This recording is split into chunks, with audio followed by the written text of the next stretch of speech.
hope you're not all challenged by the wonderful food and wine. I probably am, but I'm taking a couple of daring steps this afternoon. The first is that I've prepared dutifully a beautiful PowerPoint, which I will not use. This is the only thing that you will see from it.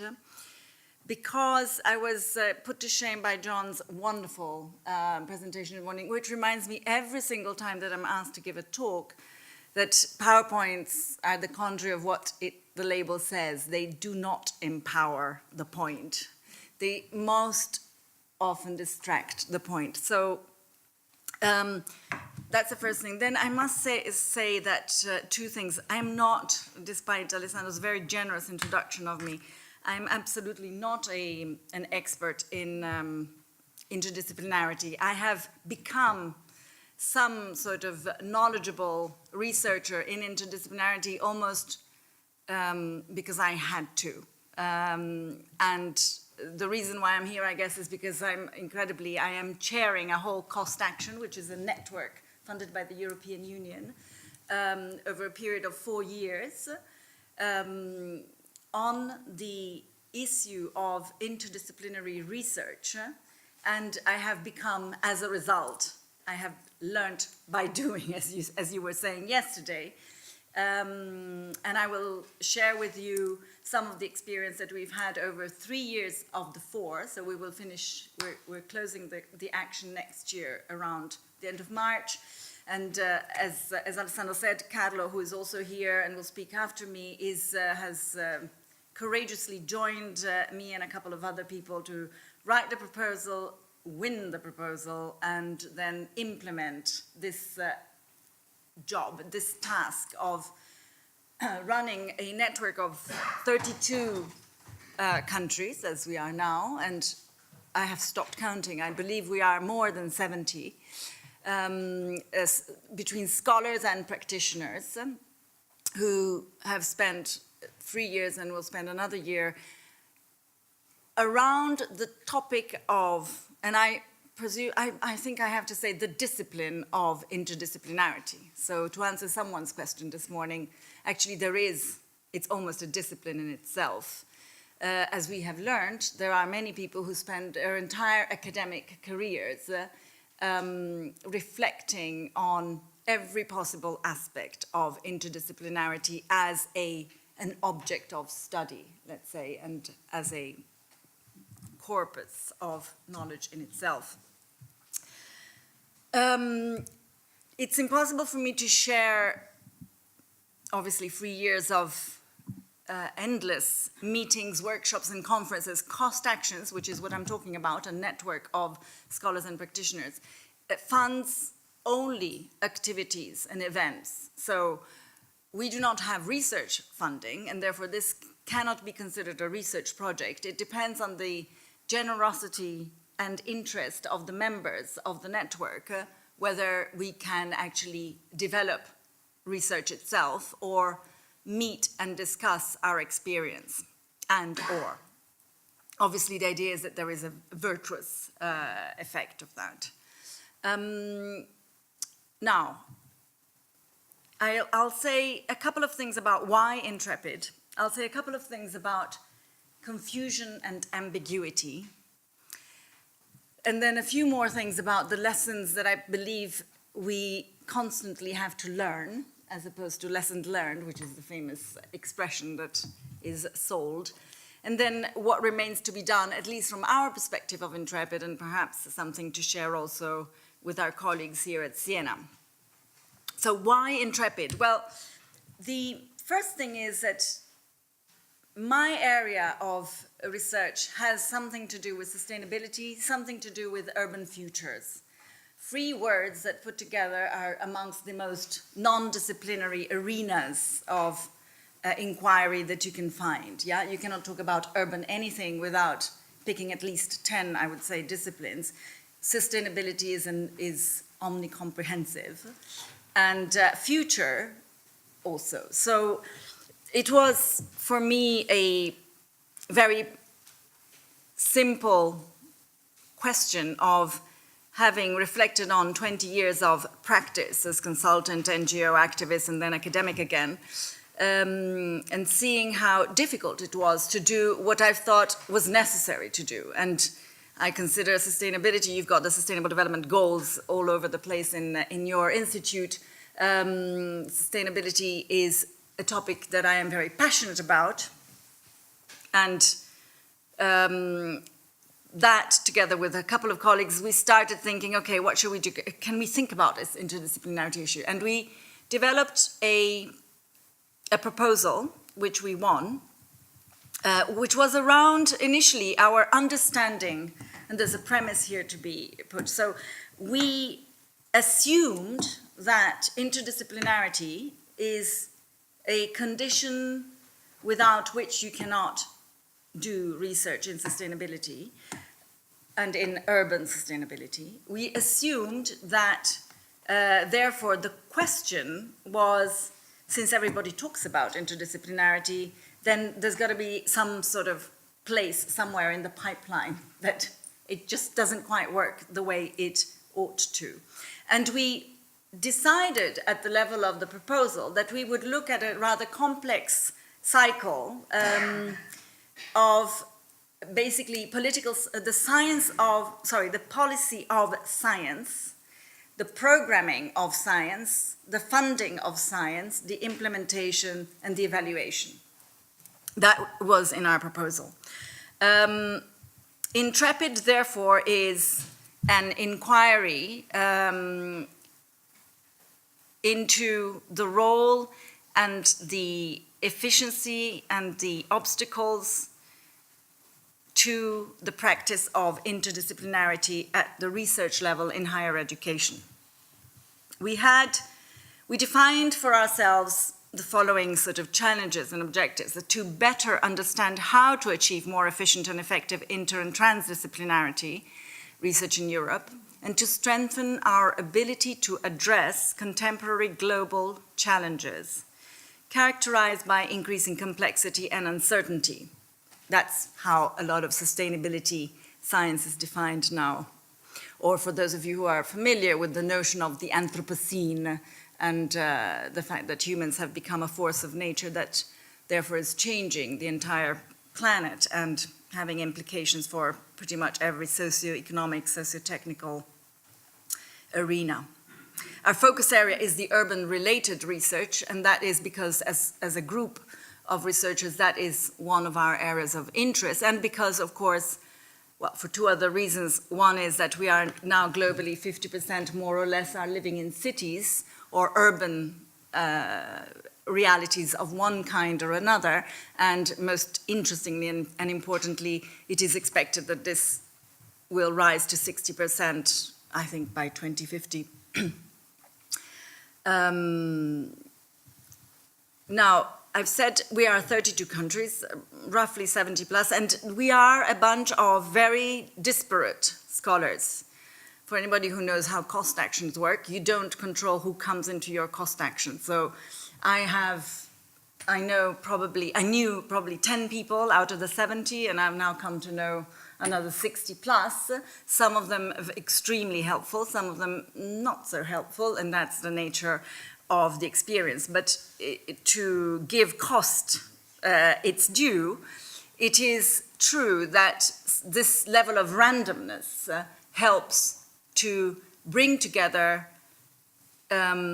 expertise and cultures and perspectives that you would not have been able to imagine could have an input. So I have gone, the full circle from, my goodness, this is an impossible task to manage, because don't forget that I'm managing it all, to actually this has some sense to, going round in circles a little bit. But ultimately, it's a fascinating journey, and really it is a journey that we are embarking on. Now, the other premise for, I guess, that I need to point out is something that I think John was talking about in his wonderful introduction to his talk this morning. Is when do disciplines appear in our horizon, on our horizon? And you're talking about the end of the 1900, the end of the 1800, pretty much, as a sort of solid body of bound, of arenas of knowledge that then create more and more rigid boundaries around that arena of knowledge. And so the premise here is that since we are ultimately interested in sustainability, we have a major tension with the notion of disciplines, and we see that the capacity, it's an ontological reductionism, let's say, that we struggle with, as well as an epistemological reductionism, but first and foremost an ontological one, in the sense that we are to assume that the whole can be divided into parts and that the parts can in themselves be studied and tell you something useful. Now, if you close your eyes and think of the planet seen from space, which is what global sustainability and global environmental change look at, you cannot split that planet into bits and pieces and understand it in a way that will deliver sustainability into the future. Put another way, I invite you to think that we are living at a time when, like none of the previous eras of humanity and civilization, as we call it, education, higher education is extremely widespread, like never before. So we are to assume that we are at the time of the highest level of knowledge and information, but knowledge across the planet. And yet we are faced with formidable challenges. If the Anthropocene is a concept that has meaning, we are facing potential extinction as a species on this planet. So what is that knowledge doing? You know, what is the nature of the knowledge? Is it serving our century, this century, and our species, if we are worth saving? I'll share the website of Intrepid with all the material that you can find in it. But let me say something then about confusion and ambiguity. I've picked this term because yesterday it was very interesting. We discussed a little bit about it in the group, and also the report that was presented earlier on by Davide and Alessandro does touch upon it very eloquently. So what happened, you can imagine at the time when we opened Intrepid, there were 22 countries, I think. So we were a humble 55, we were 62 individuals coming from all walks of life, 22 different countries, cultures, multiple disciplines, etc., etc. So the first thing we had to do, and here please take note because I invite you to do the same in your journey. What are we talking about? What are we talking about when we use the word interdisciplinarity? And we had a fantastic meeting in Lisbon, where I'm based, of 3 days, which was loved and hated in equal terms by everybody, where we just kept going on round in circles about trying to understand how we use terms like multidisciplinarity, interdisciplinarity, and transdisciplinarity. We now, after 3 years, finally published a paper in Sustainability Science, which I can share with you if you're interested in, which is the writing up of that reflection amongst us. And it sort of gives you an overview of the process, and basically we did something similar to what you started. So I think it's, for this reason, I invite you to maybe take a look and see whether it's interesting for you to replicate some sort of a similar exercise. We did do a vast literature review and analysis of interdisciplinarity linked to urban studies, but that doesn't limit you, I can assure you, because there's a vast amount of literature there. And then we met in Lisbon, and we met having asked each and every one of us our definition of interdisciplinarity before we met, and what sources we use. And everyone has their own pet favorite definition or didn't. And then we had a discussion in over 2.5 days, basically, which was a very participatory, we used World Cafe modes and so on, to try and extract the meaning of the words that we were using, the overlaps, the confusions, the cultural biases, and so on and so forth. And the result was complex, untidy, often undesirable for someone who's chairing a whole cost action on interdisciplinarity, because you discover that we really are not talking about the same thing. But it's what it is, and it's much closer to reality than any elegant account and statement about any of the above, be it multi, inter, or transdisciplinary. If you check the paper, then you will find that there are, what we were looking for is really the common, in the chaos, because it really is chaos. There are people who use the word transdisciplinary to talk about interdisciplinarity. There are people who use multidisciplinarity to talk about transdisciplinarity. And this is within our action. When you go out there, in your institutes, you will find even more vast confusion. So this is something important about language, and there are amongst you people who are much more expert than me but in this. But I will point you to one video of a keynote at a conference we funded, which I invite you to watch.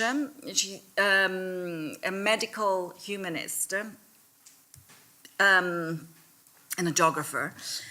And because what she said I thought was fascinating. She was explaining how she does interdisciplinarity in the field of medical humanities, and what she closed with was, if interdisciplinarity as a term divides us, let's just drop it, which was fantastic because I have a whole cost action on that term, but I will embrace that recommendation anytime if it helps. So there is something fundamental also to reflect about language. Why is it doesn't work? Why is it that it's so difficult to understand what it means? So it's an open question. I don't have the answer, but obviously I observed in 3 years, having listened to philosophers of science, architects, and everything in between, talking about this topic, that sometimes you really wonder whether it helps or not to use the term, or whether it would be better to agree on what it is that you want to do and achieve, and what it serves, yeah, as a means to what end. We found, as a result of all this initial process, what we call the 5 building blocks, basically, of the common ground that we have. The first is to deal with language diversity in communication, and we created a glossary, which is an ongoing process.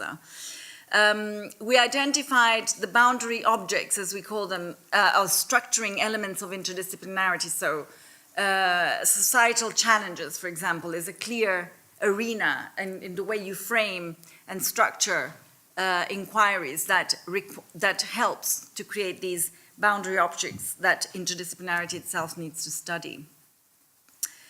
The emphasis on problem and solution-oriented approaches was something that a lot of us shared, and covered both the inter- and transdisciplinary definitions, which incidentally is more what Davide and Alessandro pointed to, in the sense that we, at least within Intrepid, having established that it is impossible to give a fixed and unique definition for inter- and transdisciplinarity because there are so many out there already. What you do, what you're invited to do is to say, I use this term in this way, with this meaning. And so for us, transdisciplinarity is an emphasis on the collaboration outside extra-academic, so not with scholars, but with everybody out there who has a legitimate claim to the production of knowledge, which is a whole arena of complexity and inquiry in itself, whether you have a legitimate claim, and who says you do or you don't. Another area that we highlighted as building block for of overlap in our interests was formalization of the adequate recognition of the role of inter- and transdisciplinary facilitators. So it was interesting to see that in the experience, and don't forget that we are talking as an applied arena, we're talking urban studies, everything to do with urban. So we're dealing with a lot of architects, a lot of, not so many engineers, but urbanists, planners, and so on. And here it was very clear that because you operate and you co-produce knowledge with non-academics, the facilitation of the process of the creation of knowledge is fundamental, and academia is not necessarily well endowed in the skills of facilitation. So that has been one of the areas that we have then gone on to elaborate on together. And a similar but different point, and the last one here, was that what we call accompanying research. So we found that, and I guess I was pointing a little bit to this yesterday, we found that it is extremely useful to have something like an ethnographer that follows your research, somewhat independent, but looking and observing into that process, and is capable of therefore extracting the lessons that you can then keep building towards excellence in interdisciplinarity and lessons learned as opposed to be learned, and so on. And this is another arena that we found is lacking in practice, it's lacking in the literature, but is conducive to greater effectiveness of interdisciplinarity. So you can find the glossary on our webpage and so on, and it has different areas that relate to some of these 5 elements that I've talked about. And it's a very incomplete and constantly in progress effort. But in terms of definitions, what I would suggest you look at is the 2016 report by the League of European Research Universities, which is supposedly a league of excellent universities within the EU arena, and which reflects on interdisciplinarity and 21st century research-intensive universities. Very interesting report. Very interesting for a number of reasons, and I'll point to one in particular. If you read it, you will see how even such extraordinary combination of top universities, you're including Oxford, Cambridge, and the rest of them, struggle with giving interdisciplinarity a level of priority. So every sentence in favor of interdisciplinarity is balanced by a sentence in favor of disciplinarity. And this in itself, again, is food for thought. Why is it that there is this need, even in a report which basically starts by saying the essence of knowledge for the 21st century will be in interdisciplinary inquiry because of the nature and the complexity of the problems that we are facing. So that's one essential reference, I think, for anybody who embarks on this agenda into the future. What we've done in terms of reflecting on interdisciplinarity in the urban field in itself is we started off by asking those of us who are interested in that topic in Intrepid to present projects that they've done on inter and transdisciplinarity. And we sort of, from the ground up, we started constructing a framework of what we understand as the obstacles and the enabling conditions for good, or I never use the word excellent, but good practice in inter and transdisciplinarity. And we're trying to write a book on this, which hopefully will be published next year. But what is interesting is we took our lesson learned, which is one of the lessons learned, which is humility.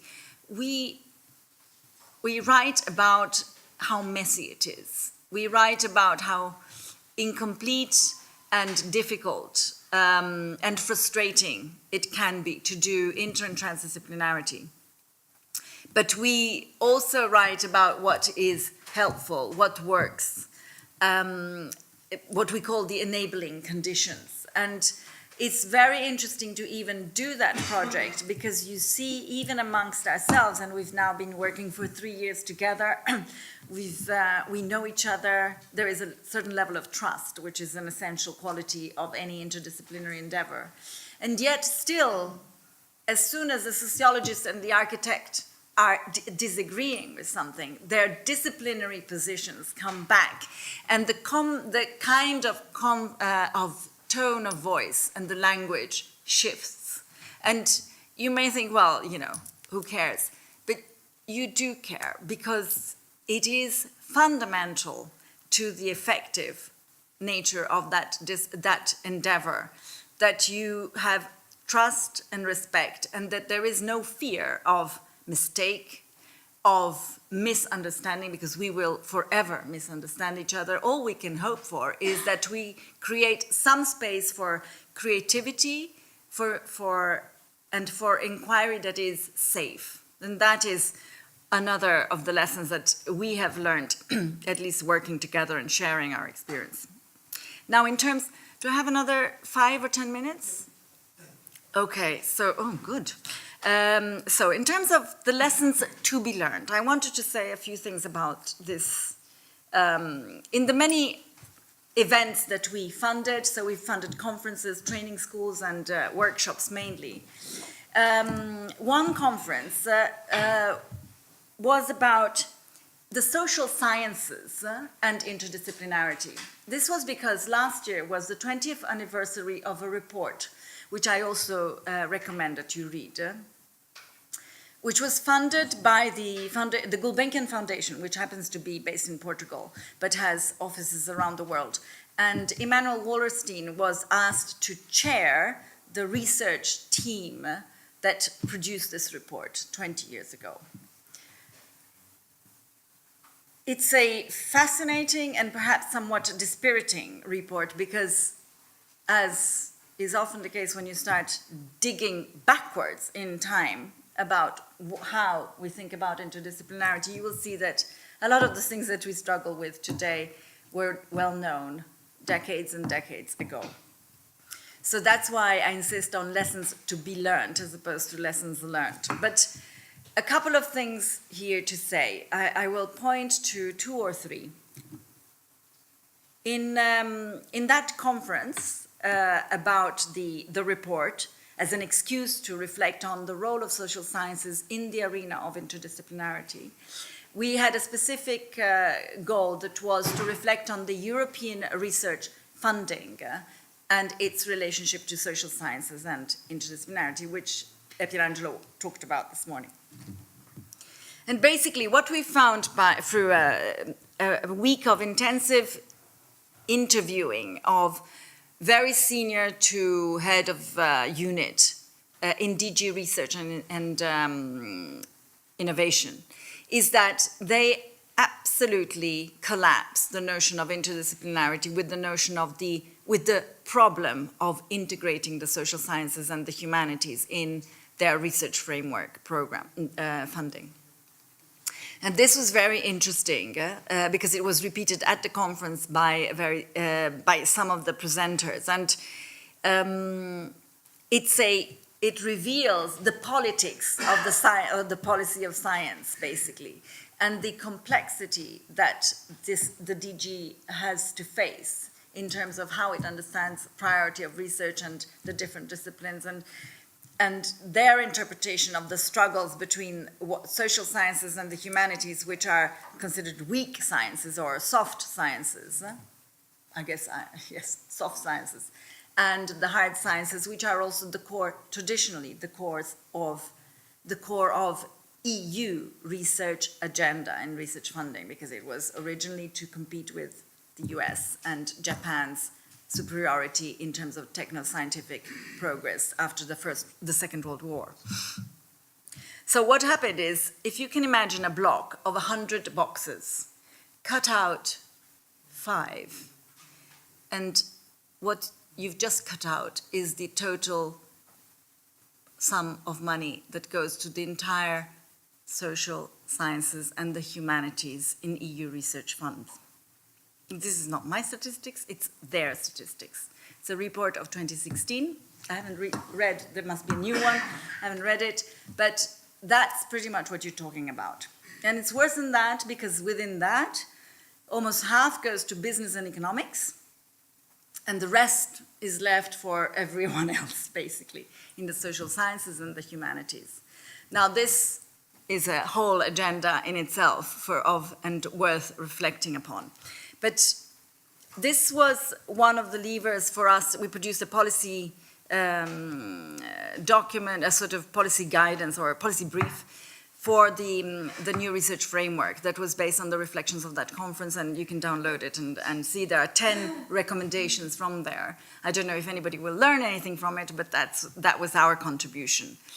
As I said, the open social sciences from 20 years ago also is worth reading because what's written there and the recommendations in that report are still to be learned and worth having a look at. And the other report that I referred to was LIRU's report, so the League of European Research Universities. They have 60 recommendations. And I recommend that you have a look at those too. They're clustered in 3 groupings. The first is about university governance and interdisciplinarity. The second is about evaluating and funding interdisciplinary research. And the third is publication and the valuing of ID research. So I think it's interesting for you in terms of that conversation we were having yesterday about what is the architecture within which you then structure your contributions and how can you speak back to the bigger picture about universities in research and interdisciplinarity. And from LIRU's report, you can almost extract a little bit of a framework, I would say, for your own use. Another thing, and now I'm going to move to the final comment that I wanted to share with you about our experience, is that interestingly, the report from 20 years ago on the opening the social sciences has amongst the many great quotes, is one that says, "Foundations may give grants to imaginative groups of scholars, but departments decide on promotions or course curricula." And to me, this was like the penny dropped again, because that had come out of the interviews with DG Research. But this was somehow, it just framed it beautifully for me.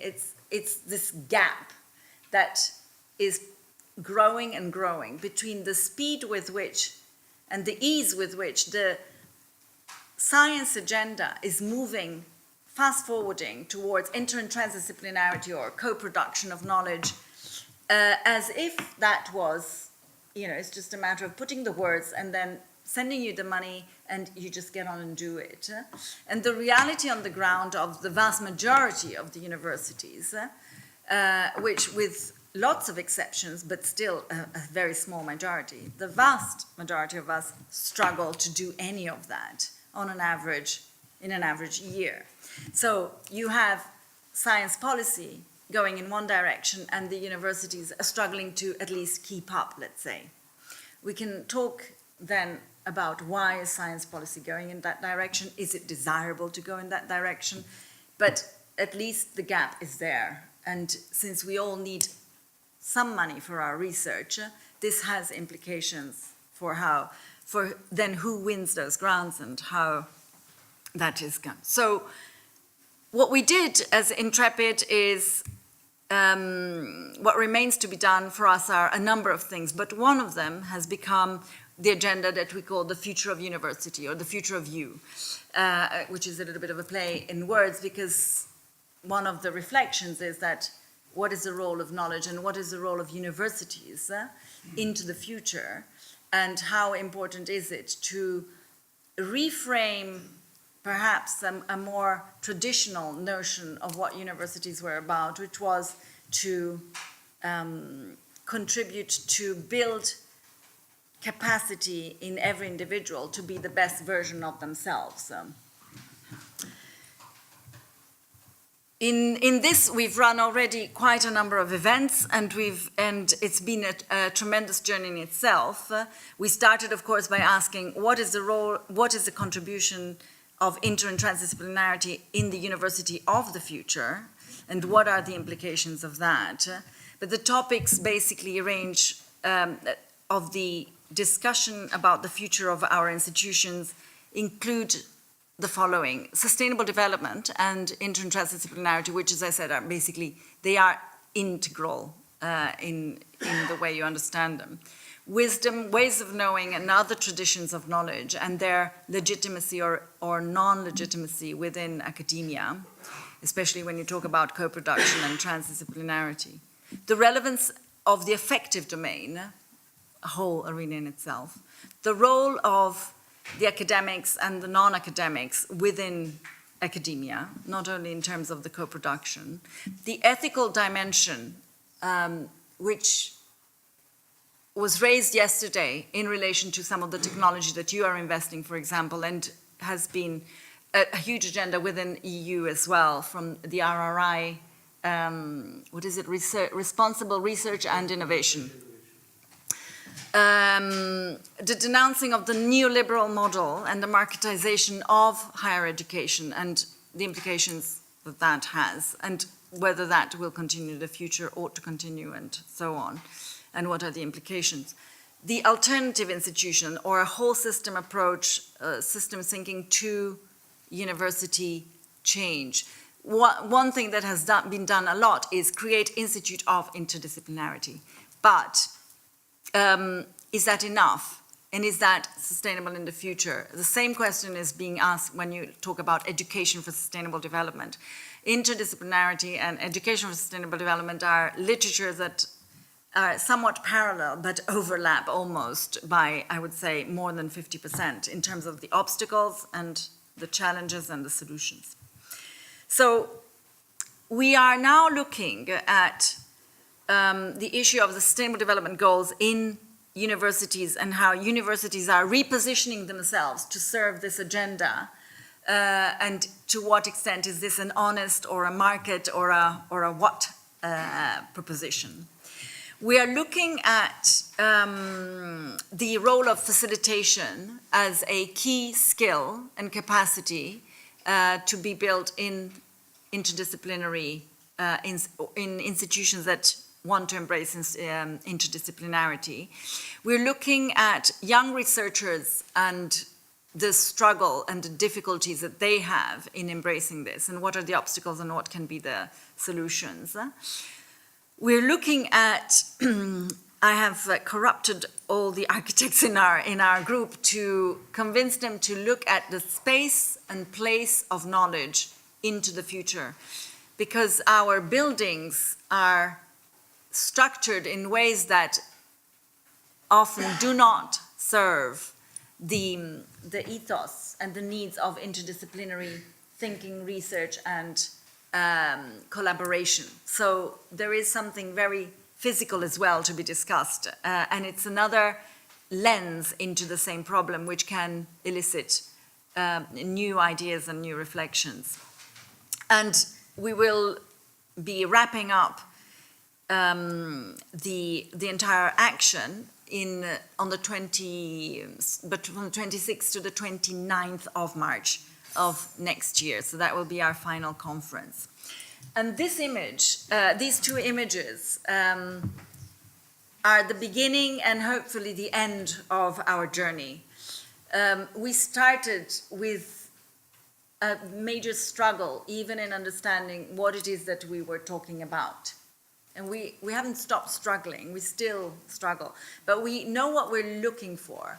And what we're looking for is something that emphasizes connectedness, that emphasizes coherence, which is what is represented perhaps by the disciplines themselves and their internal coherence, but their need to know that they are part of something wider and bigger. So in that grand debate which starts, and with which I've started and I will end, Is it inter or is it interdisciplinarity or disciplinarity that we need to do? I don't have the answer, but I can at least ask the question for those of us who are so keen to protect the disciplines, what is our agenda? Because if it is that, then there must be something there that keeps that structure, that holds it, and offers something to the bigger picture. That's fine, but then we should question the boundaries, yeah? Do the boundaries need to be that rigid? And where is the humility within every discipline when it presents itself as the ultimate answer to anything? Can we be more humble, at least, in the way we present our individual bodies of knowledge and contribute to the bigger picture, the network, the branching out, and how? Thank you.